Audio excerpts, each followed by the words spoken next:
Shalom, shalom. Ninawasalimu nyote katika jina la Yesu Kristo.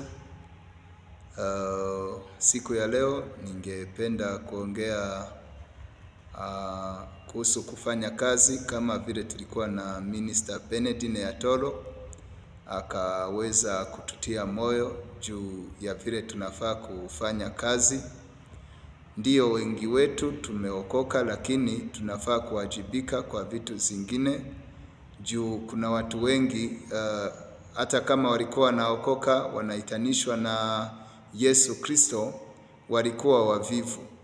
Lakini Paulo wakati aliandikia kanisa, akaona si vyema watu wakae na uvivu, wakisema tumeokoka na Yesu amemaliza mambo yote pale Kalvari. So mtumishi wa Mungu aliweza kututia moyo kwa wale ambao huwa wanafanya kazi, lakini pia wale ambao hawajakuwa na hiyo ufunuo ya kujituma na wafanye kazi.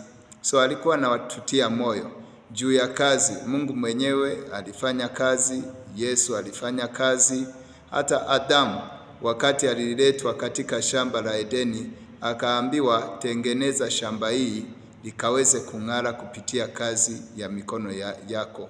So tunawapenda na tunawatia moyo. Kuna neema ya tosha itakayoweza kutusaidia kufanya kazi. Juu yule anafanya kazi na neema ako na mbio kuliko mwenye bidii. Mungu awabariki sana. Mufanye kazi, tufanye kazi sisi wote, na wakati itafika tukaweze enda kwa Baba kupumzika. Lakini nao tuko hapa kufanya kazi, hatuko holiday. Mubarikiwe sana. Amina.